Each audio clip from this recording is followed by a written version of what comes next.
할렐루야. 2021년 8월 31일 화요일 아침 기도회를 시작하겠습니다.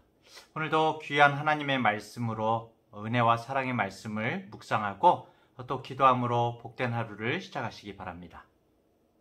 오늘 말씀은 시편 72편 1절부터 20절까지의 말씀입니다. 하나님이여, 주의 판단력을 왕에게 주시고 주의 공의를 왕의 아들에게 주소서.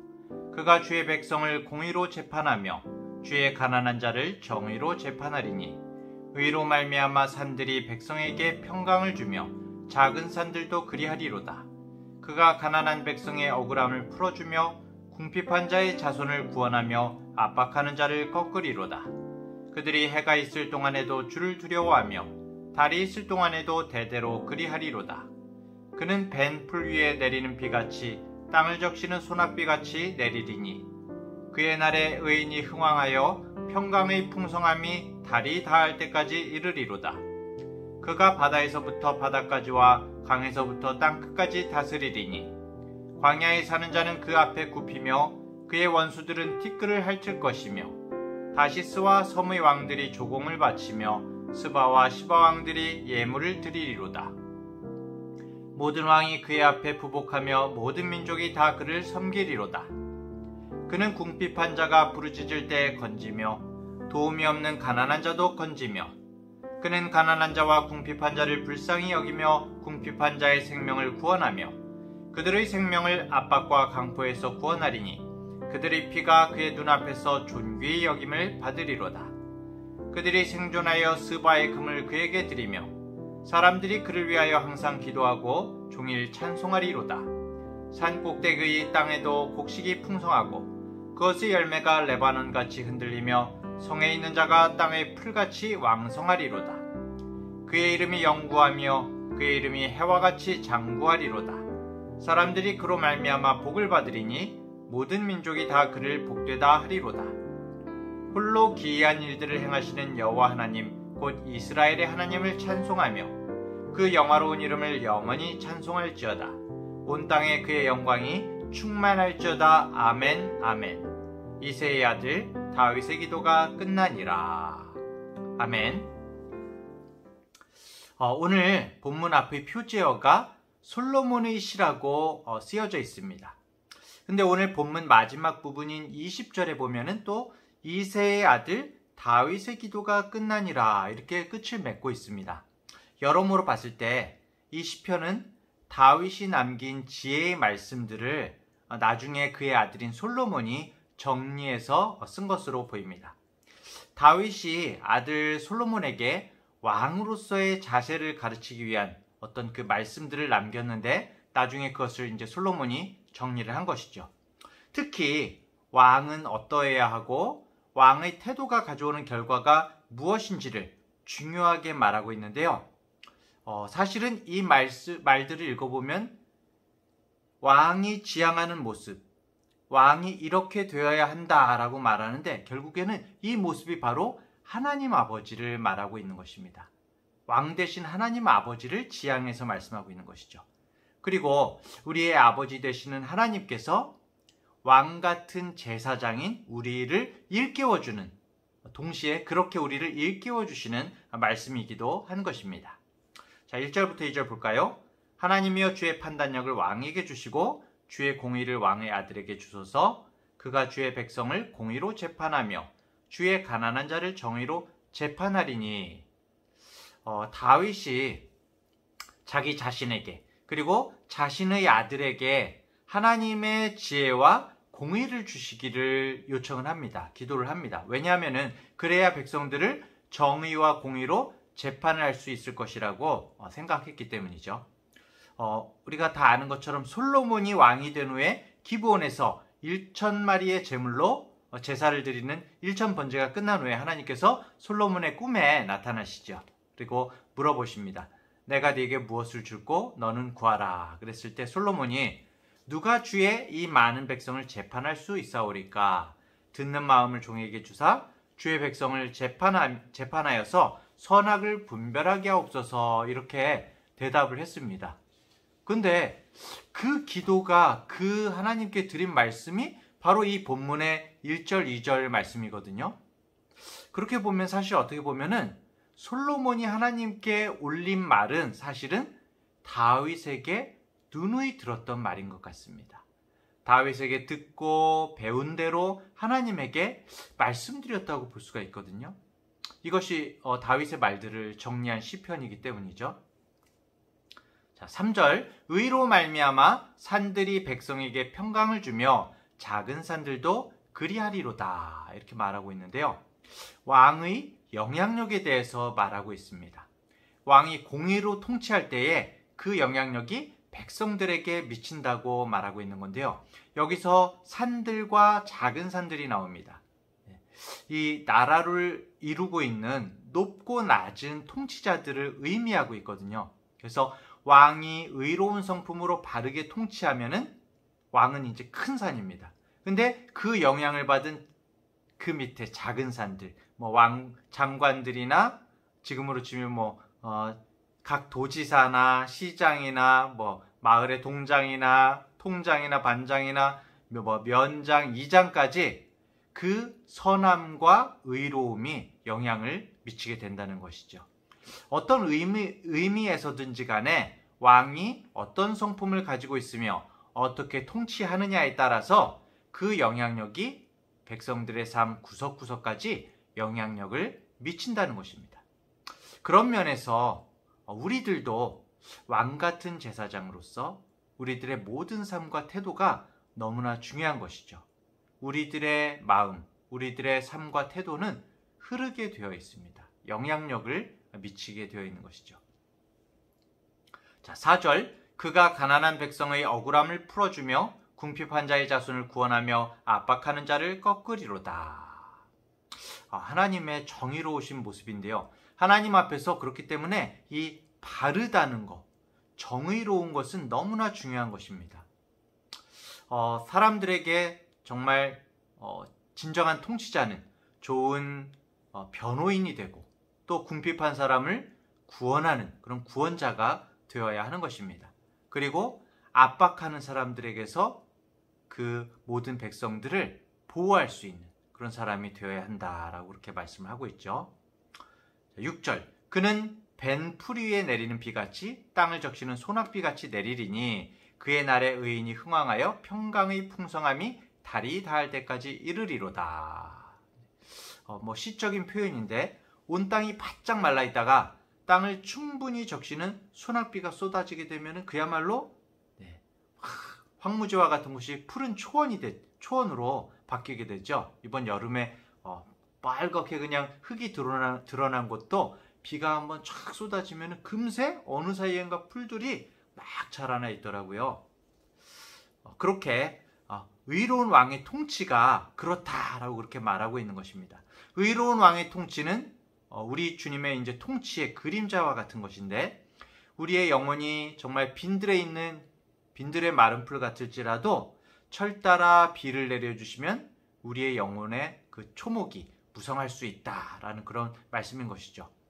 요한복음 7장 37절 38절에 보면은 누구든지 목마르거든 내게로 와서 마시라. 나를 믿는 자는 성경의 이름과 같이 그 배에서 생수의 강이 흘러나오리라 하고 말씀하셨거든요. 하나님께서는 우리의 생명이 되시는 거죠. 우리를 자라나게 하시는 것입니다. 이런 의로운 왕의 통치는 이스라엘에 머무르지 않고 온 세계로 나가게 된다라고 이렇게 나오는데요. 8절부터 10절까지를 보면 그가 바다에서부터 바다까지 강에서부터 땅끝까지 다스리리니 광야에 사는 자는 그 앞에 굽히며 그의 원수들은 티끌을 핥을 것이며 다시스와 섬의 왕들이 조공을 바치며 스바와 시바 왕들이 예물을 드리리로다 이렇게 말씀하고 있습니다. 바다에서 바다까지 강에서부터 땅끝까지는 온 세상을 이렇게 가리키는 말이거든요. 그리고 다시스는 옛날에 이제 스페인 남쪽을 가리키는 것이죠. 세상의 끝이죠. 그 당시에 세상의 끝입니다. 거기서부터 스바, 아라비아 남서쪽, 시바, 아프리카 또 지금의 이디오피아 지역 그런 부분을 가리킵니다. 왕은 그러한 지역 모두를 다스리며 광야에 사는 사람들도 왕 앞으로 나와 무릎을 꿇고 왕의 원수들마저도 왕 앞으로 나와 이렇게 기원을 한다라는 그런 표현을 보여주고 있는데요. 결국에는 온 세상의 영원한 통치자 되신 우리 주님의 모습을 여기서 보여주고 있는 것입니다. 온 세상의 영원한 통치자는 오직 우리 주님 예수 그리스도이시죠. 우리 주님께서 공의와 정의로 세상을 다스리는 분이시다라는 것을 보여주는 말씀입니다. 12절 그는 궁핍한 자가 부르짖을 때 건지며 도움이 없는 가난한 자도 건지며 그는 가난한 자와 궁핍한 자를 불쌍히 여기며 궁핍한 자의 생명을 구원하며 그들의 생명을 압박과 강포에서 구원하리니 그들의 피가 그의 눈앞에서 존귀히 여김을 받으리로다. 이렇게 말하고 있습니다. 온 세상이 그 왕께 엎드리고 섬겨야 하는 이유는 궁핍한 사람들, 아무데도 기댈 데가 없는 사람들을 건져 올려주시는 분이시고 정말 짓눌리고 두려움에 사로잡힐 때에 구원하여 주시고 그들의 생명을 소중하게 여기시는 분이시기 때문이죠. 이런 완전한 본이 누구십니까? 바로 하나님이시죠. 사실은 세상의 모든 일들에 대한 모델은 바로 하나님이신 것 같아요. 이 주님께서는 하늘 보좌 위에서도 낮고 낮은 우리를 보시는 분이시고 우리의 작은 신음소리에도 응답하시는 분이신 것입니다. 세상의 통치자들이 아무리 뛰어나고 아무리 사랑이 많아도 우리의 신음소리를 알지 못하죠. 작은 자들의 신음소리를 알지 못합니다. 낮은 자리에 있는 사람들을 모두 다 이해하지 못합니다.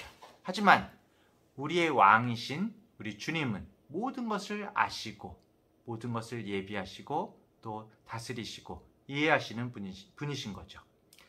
그렇게 위대한 왕에 대한 칭송이 끊이지 않을 것이라고 말하는데요. 15절에 보면은 그들이 생존하여 스바의 금을 그에게 드리며 사람들이 그를 위하여 항상 기도하고 종일 찬송하리로다. 이렇게 말하고 있습니다.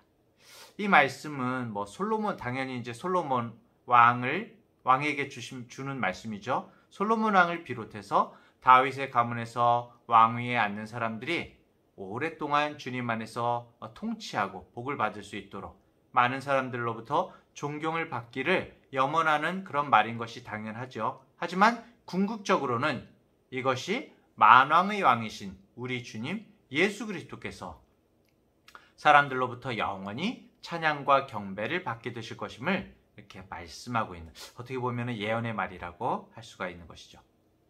18절 19절 보겠습니다.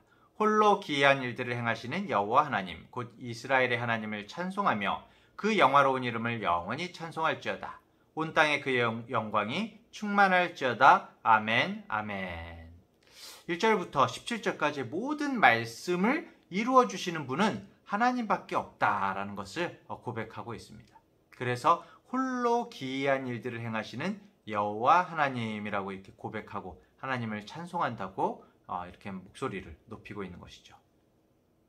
사랑하는 중앙대학교의 성도 여러분, 오늘 본문은 솔로몬 왕이 하나님의 판단력과 하나님의 공의로움을 가져서 하나님의 백성들을 재판할 때에 공의롭고도 정의롭게 할 수 있도록 해주시기를 기도하고 있습니다. 또 가난한 백성들의 억울함을 풀어주고 궁핍한 사람들의 자녀를 구원하여 주기를 그렇게 기도하고 있습니다. 하지만 세상의 아무리 뛰어난 통치자라고 할지라도 우리의 삶과 우리의 생각, 우리가 당하는 일을 모두 속속들이 알지는 못하죠. 그래서 사람들은 힘들고 답답할 때가 있습니다. 그럼에도 언제나 우리에게 소망이 있는 것은 우리의 영원한 왕이신 우리 주님께서 우리의 앉고 일어섬을 아시고 우리의 생각을 아시기 때문이죠. 그래서 우리의 지난 삶을 돌아보면은 우리의 인생길에 크고 작은 어려운 일들이 있었을지라도 우리의 왕이신 우리 주님으로 인해서 우리의 삶이 지금까지 유지되어 온 것이죠. 우리의 삶과 신앙이 더 단련되고 바르게 서게 된 것입니다. 오늘 하루도 우리의 삶에 정말 우리를 흔들리게 하는 크고 작은 일들이 있겠지만 공의와 정의의 줄로 우리를 당겨주시고 또 사랑과 자비의 줄로 우리를 하나님께 묶어주시는 우리 주님으로 인해서 오늘 하루 더욱 왕의 자녀답게 주님의 뜻대로 사는 우리 모두 모든 성도님들 되시기를 축복합니다. 말씀을 묵상하며 다 함께 기도하겠습니다. 제가 먼저 기도하겠습니다. 하나님 아버지, 솔로몬이 구한 하나님의 정의와 공의, 왕에게 꼭 필요한 것이어서 하나님께서 솔로몬에게 정말 그가 구하지 않은 것까지 모든 것들을 주신 것을 보게 됩니다. 하지만 그런 솔로몬 왕이 처음에는 백성들을 향한 듣는 마음이 있어서 공의와 정의로 다스리고 가난하고 궁핍한 사람의 억울함을 풀어주었지만 솔로몬 왕이 정말 어떤 삶을 살았는지 우리는 정말 성경을 통해서 잘 알고 보게 됩니다. 그가 하나님의 공의와 정의를 이뤘을 때에 나라가 남과 북으로 나뉘고 이스라엘이 파탄이 나고 말았음을 보게 됩니다. 하나님 아버지, 이 땅의 정치, 경제, 사회, 군사, 교육 등의 모든 지도자들에게 하나님의 공의와 하나님의 정의를 허락하여 주셔서 우리 사회가 온전히 더 투명하게 하여 주시옵고 주님의 뜻 가운데 우리나라가 유지되어 갈 수 있도록 주님 인도하여 주시옵소서. 하나님, 우리 한 사람 한 사람 주님께서 붙들어 주시사 주님의 뜻 가운데 살 수 있기를 간절히 소원합니다. 우리를 가정에서, 일터에서, 삶의 자리에서 하나님의 판단력과 하나님의 공의를 가져야 할 사람으로 세워주셨습니다. 우리가 있는 자리에서부터 우리가 바른 삶을 살아서 우리가 서 있는 그곳이 새로워지는 경험을 하게 하여 주시옵소서. 오늘 하루도 영원히 공의로우시고 정의로우시며 사랑과 자비가 풍성한 우리의 왕이신 예수 그리스도와 동행하는 하루가 되게 하시고 우리의 삶의 자리가 더욱더 새로워지는 그러한 하루 되게 하여 주시옵소서. 감사드리며 예수님의 이름으로 기도합니다. 아멘.